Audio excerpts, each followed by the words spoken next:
Hey everyone, my name is Bobby Ridge, and I just sort of wanted to publicly state this, and support my claim with a couple quick arguments. And so, I just want to publicly say that using science and technology to reverse our biological aging, and extending lifespan to 150 plus years old is the number one most important goal that somebody can achieve.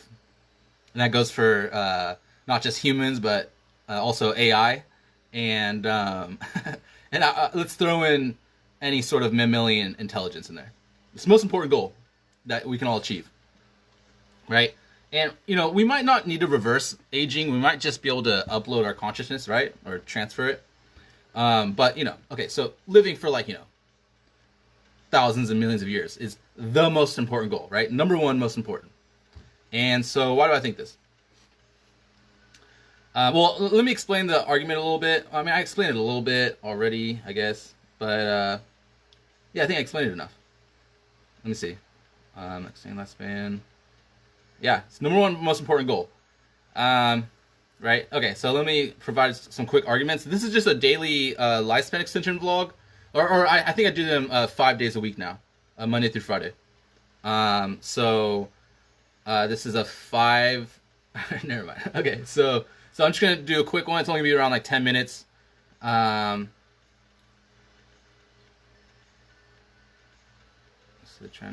let me, before I give the arguments, let me kind of preface with saying that these arguments aren't necessarily. I'm not necessarily trying to convince you, which. I sort of am, but it's more based on truth, right? I've always been very interested in just general truth, right?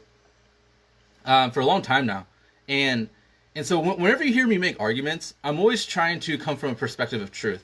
I think that's super important to do. And it seems like it just really is true that I would say that it's very likely true that lifespan extension is the most important goal anyone can achieve, right? Living for thousands and millions of years is the most important goal.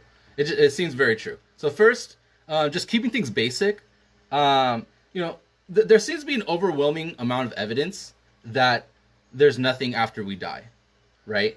And there doesn't seem to be a shred of evidence, scientific evidence, that there's anything after we die, right?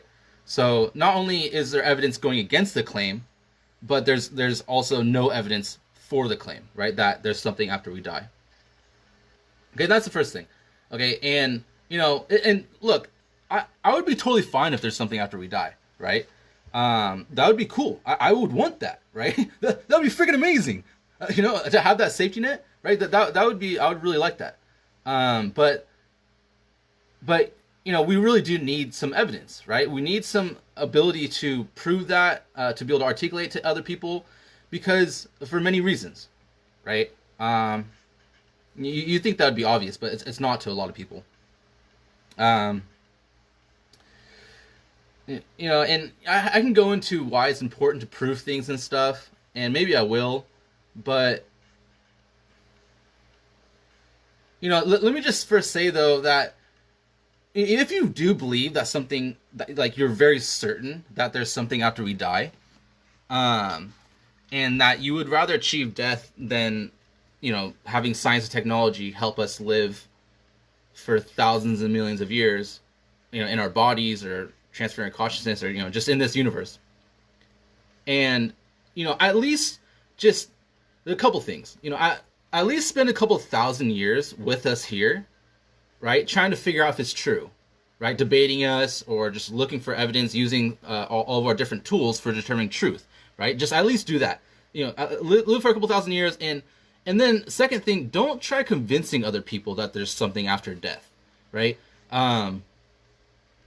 Because you don't technically know, right? And it's one thing to say you have a belief system or you have or you just have a really strong feelings towards it, but it's but there's a huge possibility that you will convince a lot of people to die over accepting lifespan extension, and I think that's not correct to do if you don't know for like 100% certainty. And the only way you can know with 100% certainty is if you've gone through all the different tools that we have to determine truth, right? Which no one's really outlined those tools, right? All we really think about is like using science or maybe just being there in person, But at least go down all the tools and really spend the time to try to figure it out. And wait, maybe. Yeah, and waiting a couple thousand years here really gives you that time. We don't really have the enough intelligence to feel confident in figuring that stuff out within just 80 years or 100 years.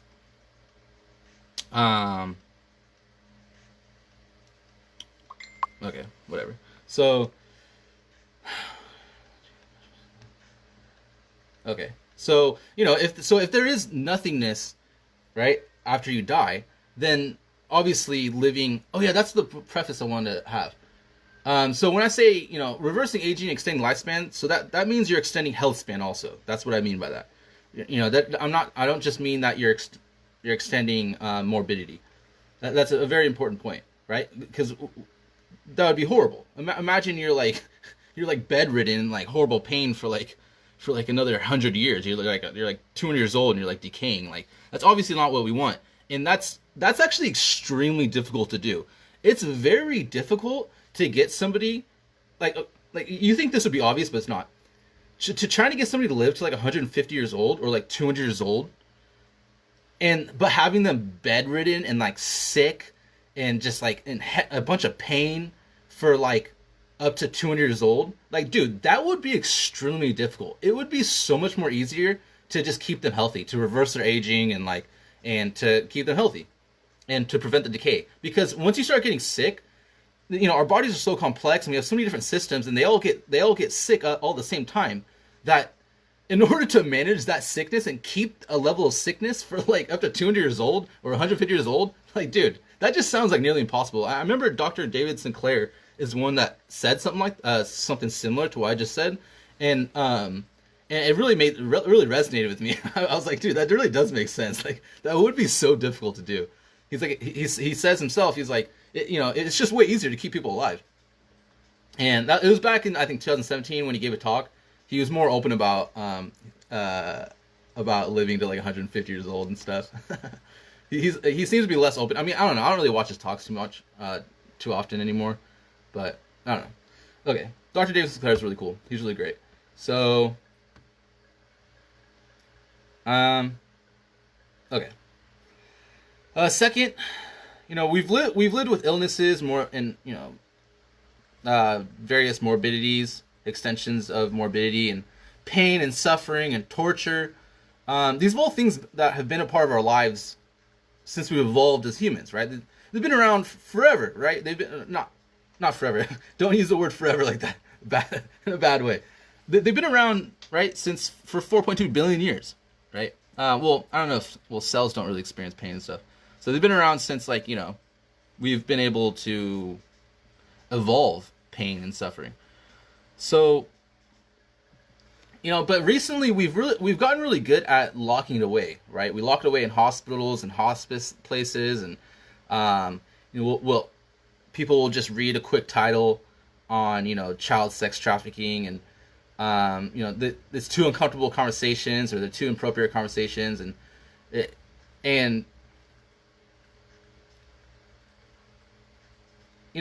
but when you really start studying this stuff, you really understand how horrific it is, right? All this suffering that's occurring all around the world with our level of intelligence and with lesser levels of intelligence is really too, and then maybe even higher levels of intelligence that are around here. When you really start studying suffering and death, it's horrific. It's so horrible, and I think a lot of people convince that they get really good at not thinking about it, and not appreciating how horrible it really is. But maybe spend some time in hospitals and volunteer some time to gain some appreciation, and just go on the internet and read. There's a bunch of stuff you can read on the internet about suffering and pain that's occurring around the world, and try to increase your appreciation for it. And So I think, or achieving that goal of, if we really did have the ability to stop it, that horrific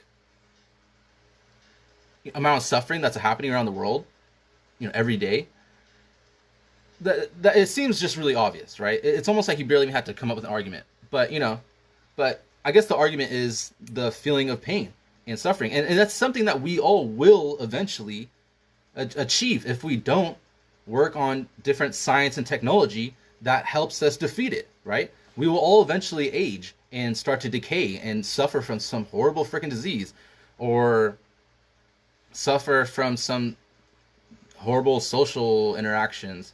Oh, that's one I got written down. Can't be fixed. So deal with it. Okay. Okay. How much time do I got on here? 11 minutes. It's difficult fixing problems when and I get it. It's difficult fixing these problems when you work like 40 hours a week. You got a bunch of kids. Your education probably isn't very high. You haven't really been taught very good ambition. And right around the time when you have enough money and you have enough intelligence, you're old and you don't have enough energy to really figure out how to solve all these huge issues, right? But guess what? Life extension, right? If you had the time, if you could reverse that aging and you could increase the amount of time, then that's just some basic math. Now you have the time to fix these problems. I'll probably need to do this video in parts. So next, so I was going to talk about a list of quick arguments that people have in response to what the title of this video is. They'll say things like, what about people who are evil that want to live forever and try to, torture us all or whatever, keep us in like a suspended sort of like pain and suffering, right? Or what about boredom? What about people living for thousands of years in like poverty? And a lot of these things can't be fixed, right? There's always going to be evil people. They can't fix it, so whatever. I hear people say that all the time, like as if it's true. My beard I was wearing a mask today. My beard is doing something rough, right? Which is freaking such a lame argument, dude. That last one I just gave you is so lame. I can't believe people can even say that. But whatever. Okay. So I'll do a separate video adding that in, and then I also want to talk about how our near future, the next 20 years, like 30 years from now, we're going to achieve something really fantastic, so great, beyond any of our comprehension, and it's not something you're going to want to miss. And I'll probably think of some other things to bring up. But yeah, all right. Make sure you subscribe. Super important. Dude, check out giving you a little bit of red light therapy. No, I'm just kidding. But the red light might be helping you, dude. Who knows? And subscribe. Make sure you hit the bell. You always want to support Lifespan Extensionists. Super important. Okay, we are a very important demographic, and this will become extremely obvious in the near future. All right. I look forward to living with all of you forever. All right, see you later.